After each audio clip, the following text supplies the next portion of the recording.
সম্প্রতি ভারত থেকে ছেড়ে আসা পানিতে বাংলাদেশে বিভিন্ন অঞ্চলে ব্যাপকভাবে ক্ষতিগ্রস্ত হয়। বন্যা কবলিত এলাকাসমূহে ত্রাণ বিতরণে অনেক বড় ভূমিকা ছিল বৈষম্য বিরোধী ছাত্র আন্দোলনের। ত্রাণ বিতরণ কার্যক্রম সম্পূর্ণ করার লক্ষ্যে টিএসসিতে ত্রাণ সহায়তা ক্যাম্পেইন করা হয়। তাতে সাড়া দেয় এদেশের সকল শ্রেণী পেশার মানুষ, শিশু থেকে বৃদ্ধ সকলে অর্থ দিয়ে সময় দিয়ে সহায়তা করে। সেই ত্রাণের সর্বশেষ আপডেট নিয়ে ফেসবুকে লেখেন বৈষম্য বিরোধী ছাত্র আন্দোলন অন্যতম সমন্বয়ক হাসনাত আবদুল্লাহ।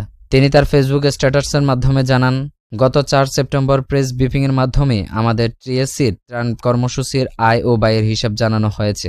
ব্যয় বাদে বাকি টাকাসমূহ ঢাকা বিশ্ববিদ্যালয়ের জনতা ব্যাংক, সোনালী ব্যাংক শাখা, ইসলামী ব্যাংক ও মোবাইল ব্যাংকিংয়ে সংরক্ষিত রাখা হয়েছে। ঢাকা বিশ্ববিদ্যালয়ের একজন শিক্ষক, একজন নারী শিক্ষার্থী, একজন ছাত্রের নামে বিশেষভাবে এই অ্যাকাউন্টটি খোলা হয়েছে, যেখানে শুধু এই 3 জনের সম্মিলিত সিগনেচারের মাধ্যমে টাকা হস্তান্তর করা সম্ভব। এখনো পর্যন্ত এই অ্যাকাউন্ট থেকে কোনো টাকা হস্তান্তর করা হয়নি।